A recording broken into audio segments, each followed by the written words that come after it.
祈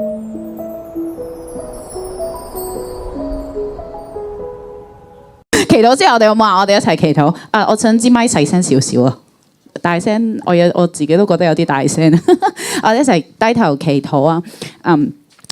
阿爸天父主，我哋咧好多謝你，讓我哋可以一齊聚集喺呢個地方，我哋一齊去學。去聽你嘅話語，神，我哋知道咧，從來唔係咧人講啲乜嘢，而係咧就好似剛剛阿 Chris 分享，係上帝神啊！你透過呢個環境，透過個 message， 主你要同我哋嘅生命啊，點樣去對話？主願你繼續帶領我哋，讓我哋繼續活喺你嘅恩典嘅河流裏面，讓我哋繼續一同喺你裏面咧揾到上帝神啊！你讓我哋呢個群體存在喺呢度嘅目的同意義，願你繼續帶領我哋。多謝你，以上祈禱奉主名求，阿門。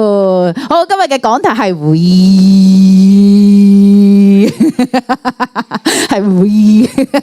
係啦。咁好，咁樣今日雖然個講題有啲搞笑啦，咁但係今日想講嘅係咩？就係我哋係啦，我哋係教會啦，係咪？咁所以咧，今日主要係探討嘅乜嘢係教會，同你講教會。好，教會係乜嘢？教會係身體，教會係乜嘢？基督嘅身體。教會係乜嘢？有人。教會係乜嘢 ？Ecclesia 係標準答案。教會係乜嘢？嗱，試下當你去諗呢個問題嘅時候咧，離開啲 model answer， 真係問心。你由細到大，由你啱啱返教會到呢一刻，你嘅經歷，人哋話俾你聽。到呢一刻，你相信嘅教會係乜嘢呢？教會應該係點呢？嗱，合埋我哋隻眼睛啊，諗一諗，合埋我哋嘅眼睛，想象一下，乜嘢喺你心目中係教會呢？教會應該係點嘅呢？嗱，唔好諗而家啊，而家唔好諗而家，你諗下教會，你覺得係點嘅呢？教會裏面會發生乜嘢事嘅呢？帶人信主，教會係點嘅呢？諗一諗，好啦，可以擘翻大你嘅眼睛啦。可能咧喺我哋每一個裏面咧，我哋嘅答案都可能係唔同嘅，因為呢個係受住我哋由細到大我哋成長影響啦，我哋經歷影響啦。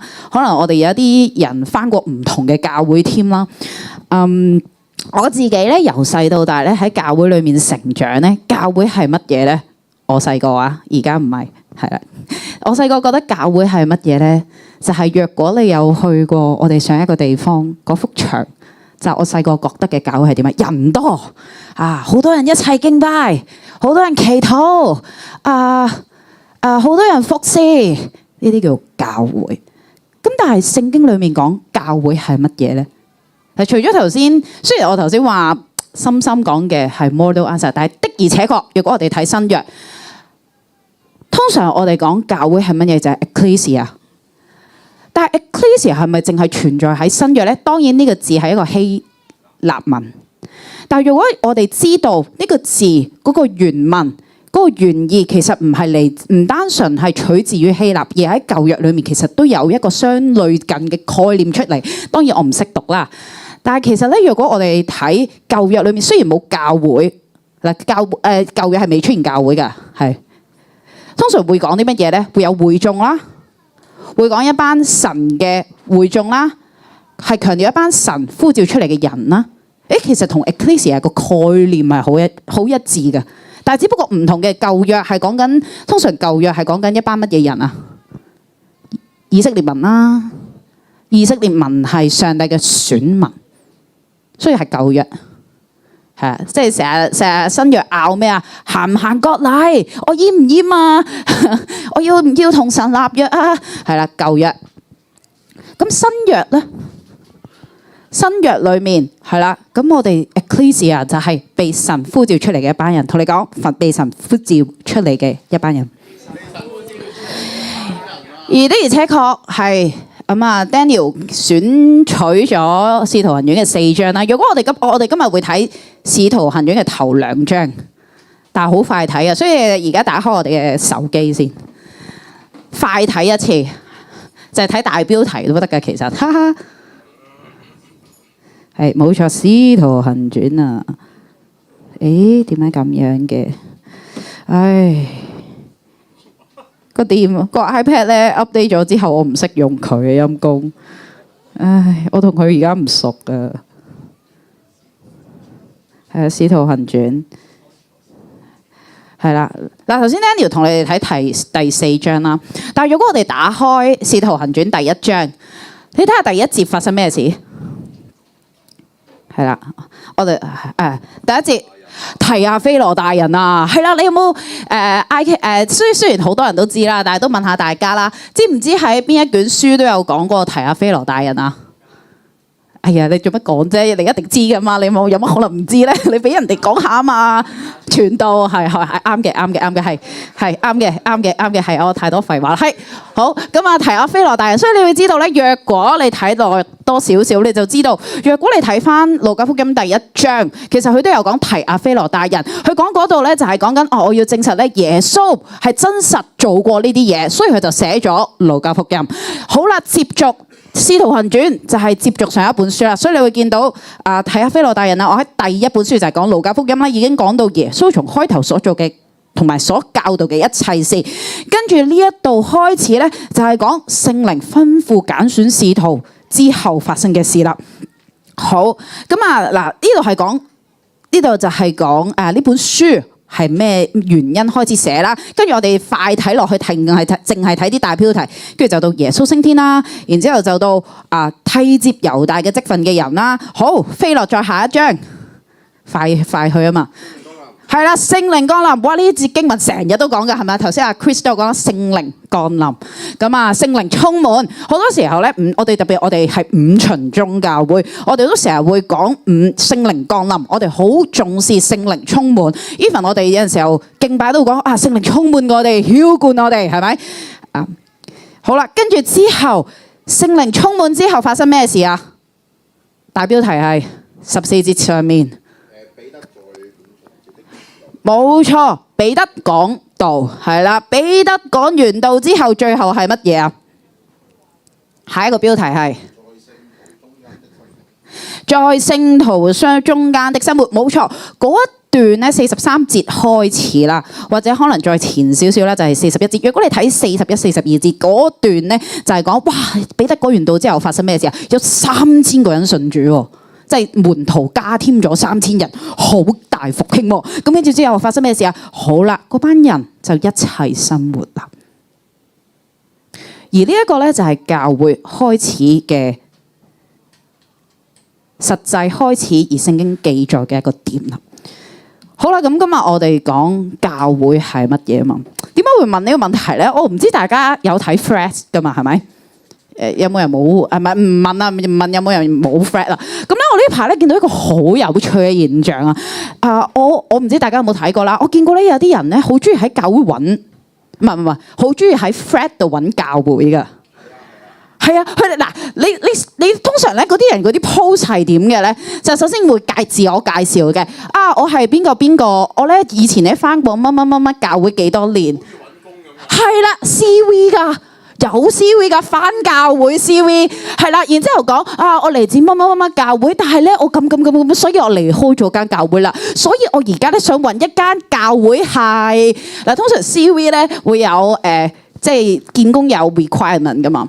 咁佢咧同樣教會都有嘅喎。我希望間教會係即係有各式各樣㗎。有啲咧就話我希望咧大家咧唔會咁內聚嘅。我希望咧大家咧可以多啲溝通嘅。我希望咧有一啲咧大家咧係可以唔好太過 outreach 嘅，即係各係啦各式其式嘅要求都有㗎，好有趣啊！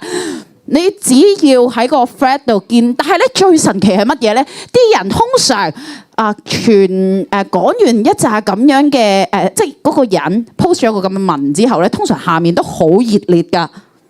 下面通常啲人講乜嘢咧？有冇睇過啲 comment 啊？係啦，呢個係 Daniel 啦，好多 post 都見到 Daniel 啦，係啦。各式其式嘅傳道人就出嚟啦，各式其式有傳福音嘅人就出嚟啦。喂，福音契機喎，我去下先。但係想講嘅係啲乜嘢咧？教會係咪街市買菜？教會係咪求寫求職信？喂，我而家想要咁樣。今日咧，好想咧，我哋真係從《使徒行傳》，我哋去睇究竟教會係乜嘢？我哋去睇呢班門徒啊。其實由一開始耶穌翻山啦、復活啦、同佢一齊最後嗰40日裏面，《使徒行傳》點樣記載嗰班門徒嘅生命轉變？今日主要係睇呢一樣嘢，所以其實咧，中間有好多好重要嘅事蹟。都好值得講，但係今日唔係講嗰啲，而係睇嗰班群眾同埋門徒嘅轉變。所以咧，我哋睇一睇，翻返去第一章，講咗頭2章發生咩事，所以我哋而家翻返去第一章。好好啊，10分鐘。好啦，嗱，我哋頭先講啦，第一章一開始嘅時候就講提阿非羅大人啦，就係講呢本書寫嚟做乜嘢，主要就係講耶穌升咗天之後發生嘅嘢。好啦，特別咧嗰度特別 highlight 過咧就係一個位就係約翰就係講聖靈啊。好啦，所以咧我哋睇下第6節開始嗱，我哋一齊讀6至第6節啊，預備1、2、3。他們聚集的時候，問耶穌：主啊，你就要在這時候復興以色列國嗎？好啦，呢個係一個好有趣嘅問題。首先，我哋要知道他們係邊個？係啦，嗰班使徒啦，嗰班會眾啦，跟住耶穌嗰班人啦，係咪？頭先記得啦，若果我哋記得翻啲福音書最後就耶穌翻山之後，咁佢就同嗰班人講道，講咗40日啊嘛，係咪？係啦，咁呢一度咧就係發生喺呢一度啦。好啦，嗰班人聚集嘅時候，聽咗耶穌講咗好多嘢之後，佢就講啦：耶穌啊，主啊，你係咪喺呢個時候要復興以色列國啊？跟住你睇下耶穌答乜嘢啦。我哋一齊讀下第7節。預備1、2、3。耶穌對他們說：父憑着自己嘅權柄所定嘅時候同日期，不是你們可以知道的。好有趣。嗱，你諗下，前面佢係問緊：你幾時復興以色列國啊？後面耶穌答乜嘢呢？唔係你知道。嗱，其實咧呢個問題有趣之處咧係，你要知道問嗰班人係乜嘢人啊？係門徒啦，佢哋嚟自咩國家？猶太啦，以色列民啦，佢哋嘅民族啦。首先我哋要熟悉猶太人。猶太人佢哋上帝，佢哋覺得自己係乜嘢呢？上帝嘅選民係啦。咁佢哋覺得同上帝嘅約係點樣㗎？上帝會應許佢哋係乜嘢呢？會有乜嘢啊？係會有祝福啦。舊約有亞伯拉罕嘅祝福啦，亞伯拉罕嘅祝福係咩啊？有應許之地啦，所以你會知道咧，嗰個時候嗰個背景發生乜嘢事咧？嗱，你諗下，你想象一下，翻去嗰個時代，耶穌釘十字架，然之後耶穌死咗，翻山之後，佢哋就喺度啦。咁其實嗰段時間，佢哋經歷咗啲乜嘢咧？佢哋就係喺呢個羅馬帝國統治之下啦。佢哋其實 suppose 佢哋係一個寄人籬下嘅狀態，就有啲似我哋俾另一個國家統治咗幾十年，所以你會想像得到佢哋係二等公民，佢哋係被壓榨嘅，一定唔係最有錢嗰班啦，係咪？好啦，第二樣嘢就係喺舊約裏面一直，如果你有睇過或者有見過舊約嘅經文，你會見到舊約嘅一啲先知書裏面都不斷去重複一樣嘢，就係我哋嚟緊會有一個彌賽亞去拯救我哋。所以其實對於猶太人嚟講，其實佢哋一直寄盼嘅係彌賽亞。所以點解耶穌傳道嘅時候成日講：我係彌賽亞，我係你哋嘅救世主，因為我係應驗緊上帝喺舊約裏面講，我就係嗰位。所以其實嗰班以色列民期待嘅係乜嘢啊？喂，以色列國幾時先至可以復興？呢句說話其實係好深遠，係講緊喺個歷史上面，上帝你幾時真係拯救我哋成個民族？唔係淨係講緊喂我幾時解決我而家嗰個困苦，唔係咁簡單。而喺個歷史上面，我哋幾時可以有一個翻天覆地嘅轉變？但係個問題就係耶穌點答佢哋呢？日子唔知道，而更重要，耶穌帶嗰班以色列民嗰班民眾個目光唔係淨係聚焦喺佢哋由細到大成長以嚟，佢哋知道佢哋民族相關嘅使命。我哋睇埋第8節啊，耶穌同佢哋講乜嘢呢？我哋一齊讀嗰段好耳熟能詳嘅經文。預備1、2、3。但聖靈降臨在你們身上，你們就必得着能力，直在耶路撒冷、猶太全地、撒瑪利亞，直到地極，作我的見證。弟兄姊妹，我哋要知道呢段說話犀利之處係乜嘢呢？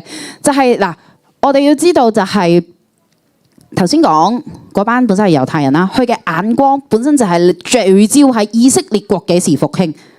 從我覺得我哋應該係要咁樣嘅。我覺得耶穌你嚟到就係要復興我哋以色列國噶。我關注嘅只係呢一啲嘢，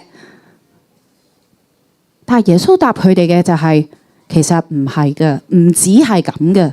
佢冇直接回答佢哋，佢話俾佢哋聽有一個更大嘅使命。因為當聖靈嗱，你要記得耶穌講呢番說話，聖靈降臨咗未啊？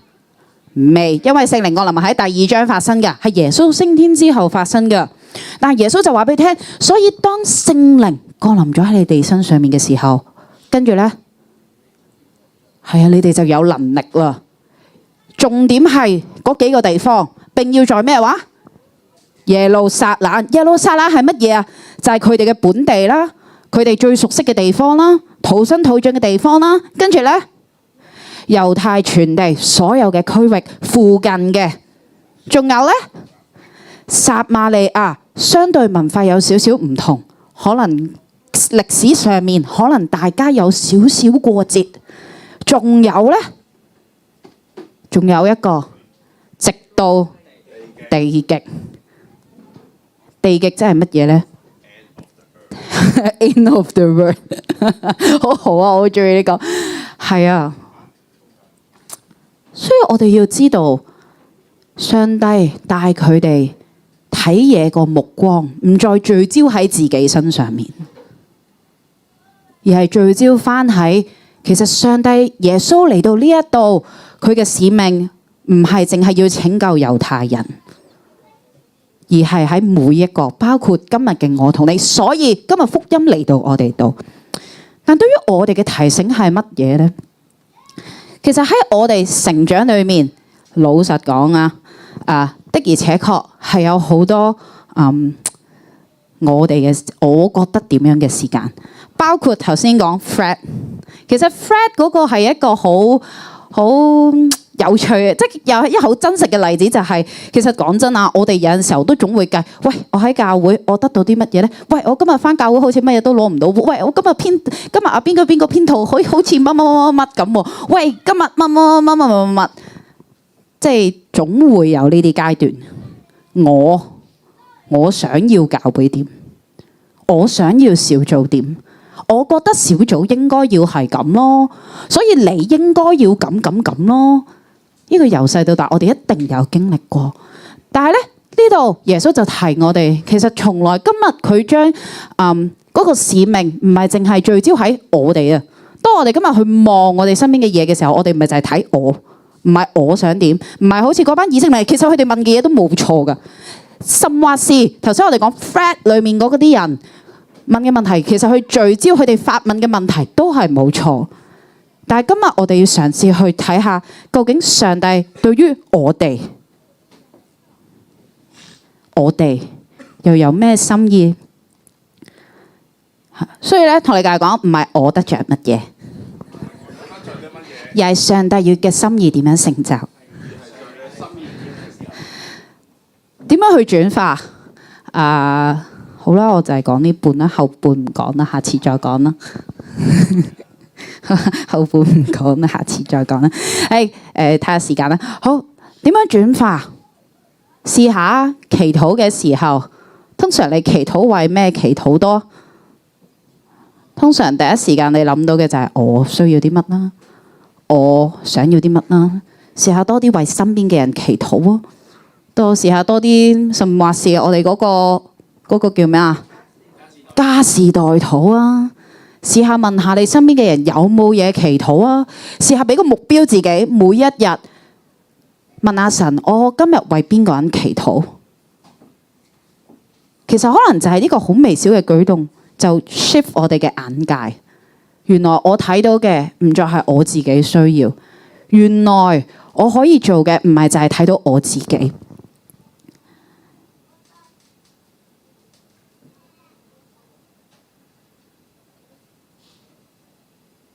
所以弟兄姊妹，讓我哋學習活出嗰個使命。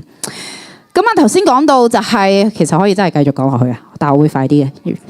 係啦，所以咧嗱，頭先講到啦，耶穌降臨啦，跟住耶穌就預言聖靈降臨在你哋身上，你哋就必得着能力。講埋之後就發生咩事啊？耶穌就有雲彩接咗佢上去啦，係咪？嗱，你哋睇到噶嗱，第9節。好啦，咁跟住之後咧就接住猶大嘅職分，跟住之後嗰度就開始分啦，係啦。咁我哋呢度唔睇啦。好，去到第2章啦，精彩啦，聖靈降臨啊，係啦，聖靈降臨啦。咁我哋亦都唔睇嗰度，因為呢度唔係想講嘅。但係咧，我好想睇一睇彼得講道，係啦，我哋跳一跳去彼得講道，係。彼得講道，係啦。咁聖靈降臨，每一個人都被聖靈充滿之後，咁彼得就同11個使徒企起嚟，跟住就開始講道啦。跟住咧，佢引用咗約珥書2章嗰度記載嘅經文去講啊，呢個就係末後嘅時代啦。上帝要嚟到我哋中間，好啦，然之後咧就繼續講，唔長睇啦。直到去講完道之後，我哋睇一個字啊，你睇下第37節，佢講完道之後嗰班人咩反應？跟住咧，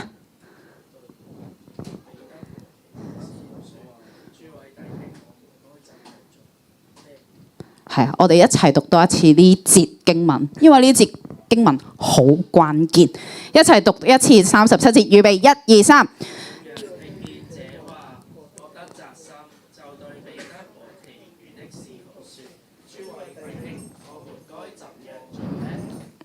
Amen。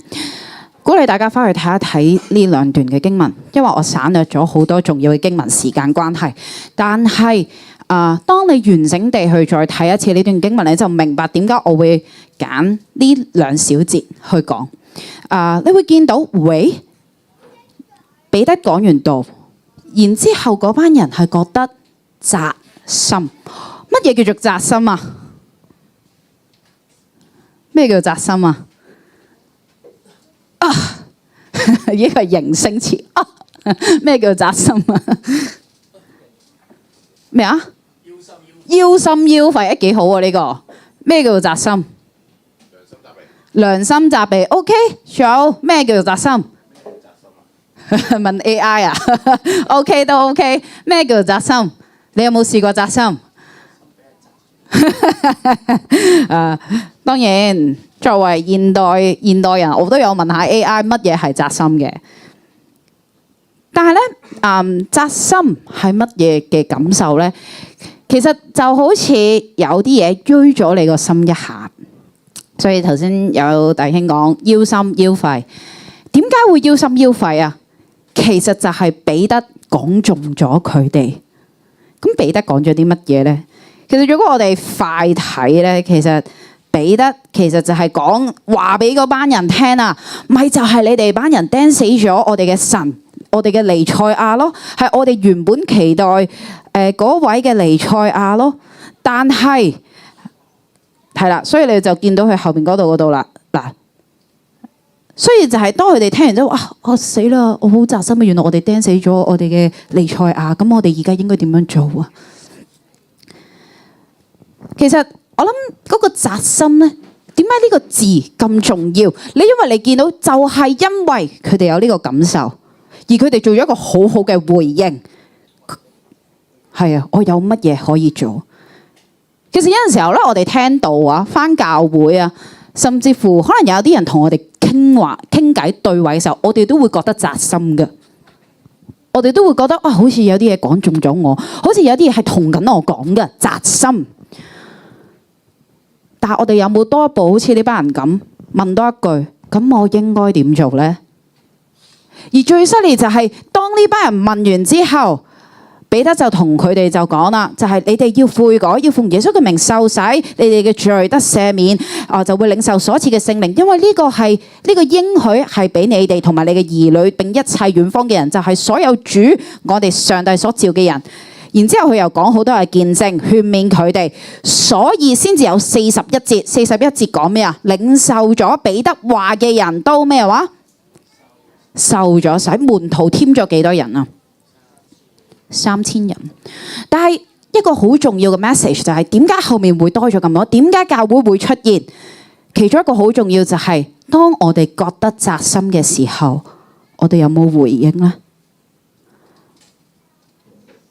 其實可能係冇㗎，因為生活很忙碌，生活很疲倦，我已經好忙，種種都可以成為一個原因。係啊，我知道上帝你呼召，不過等等先啦。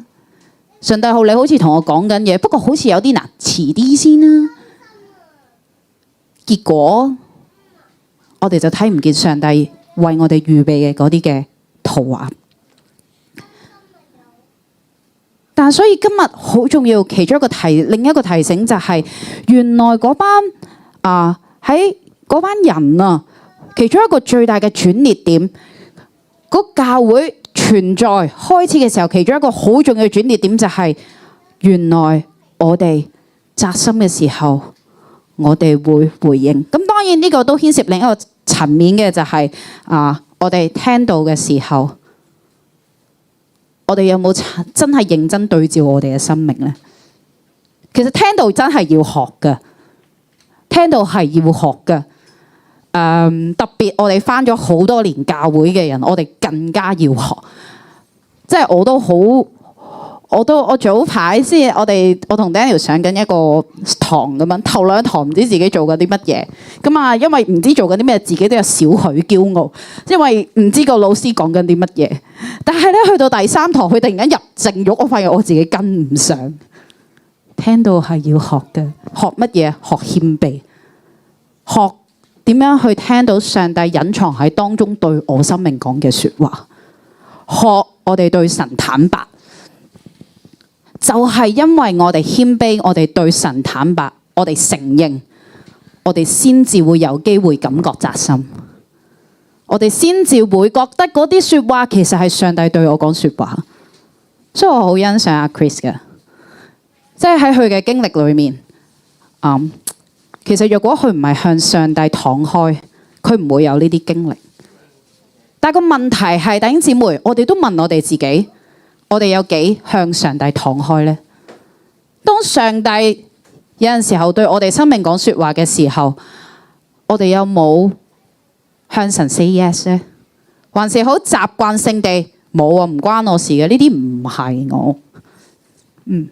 咁所以呢個都係一個重要嘅關鍵。但係正正因為嗰班人願意並且問問題嘅時候，你見到啊，佢哋嘅關注點就唔同啦。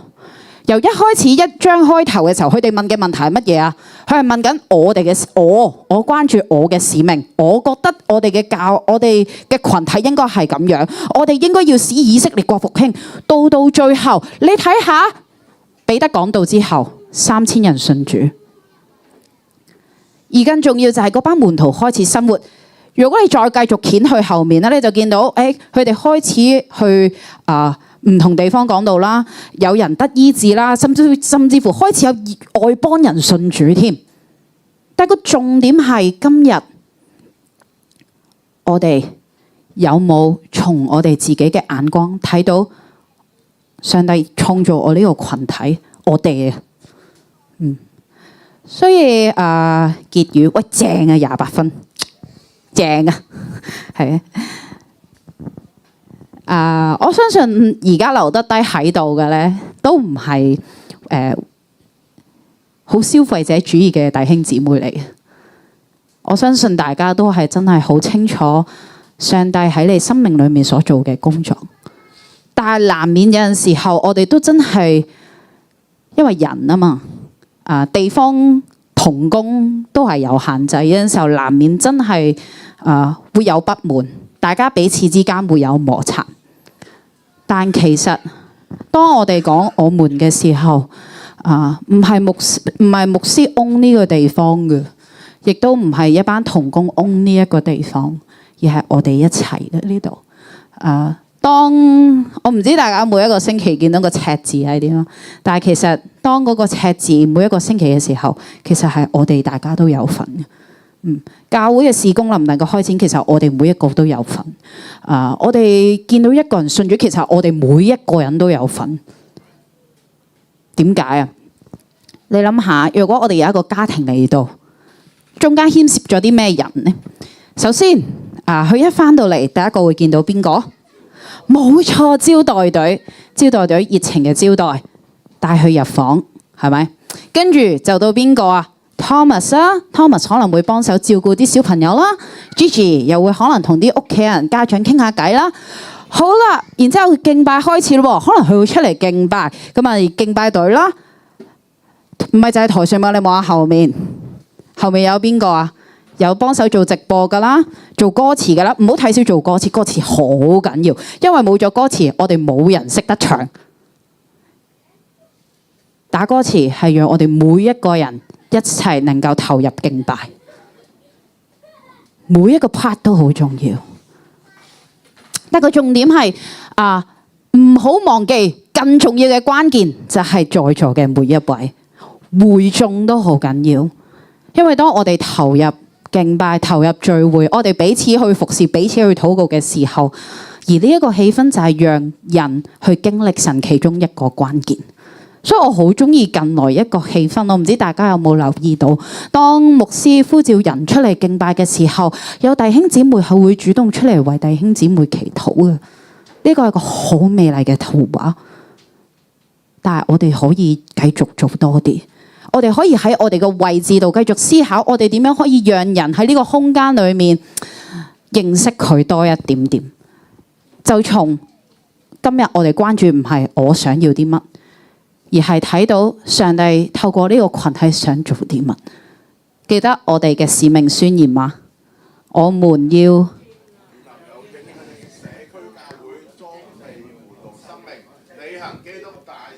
係啊。我哋要建立有影響力嘅社區教會，裝備門徒生命，履行基督大使命。願呢我哋真係同心咧一齊去行，從我一個人變成 we， 而我哋亦都可以見證得到喺使徒年代嗰一個好大嘅轉化，唔係講緊人數上，而係嗰個生命嘅復興。你諗下聖靈充滿，當然呢一切嘅關鍵係在於聖靈充滿，唔可以唔講嘅。個關鍵係聖靈充滿，但係我哋要讓聖靈工作，其中一個點就係我哋都要允許佢。咁所以咧，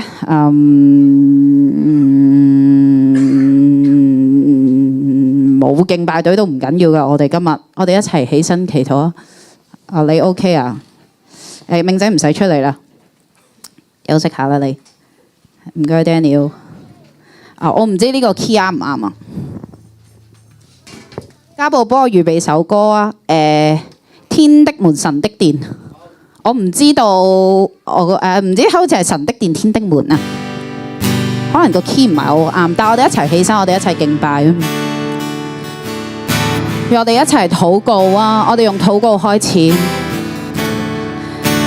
是讓聖靈咧親自咧帶領我哋，就好似咧喺《使徒行傳》一開始嘅時候，耶穌同嗰班使徒最後講嘅聖靈降臨喺你哋身上，你哋就必得着能力。願咧我哋咧靠我哋建立教會嘅能力，唔係源自於我哋，唔係嚟自於我哋嘅信念，而係源自於咧信聖靈嘅嗰個能力。讓我哋咧嘅目光唔係就係聚焦喺我哋，唔係聚焦喺我，而係我哋睇見上帝點樣讓我哋呢個群體一同活出佢嘅使命。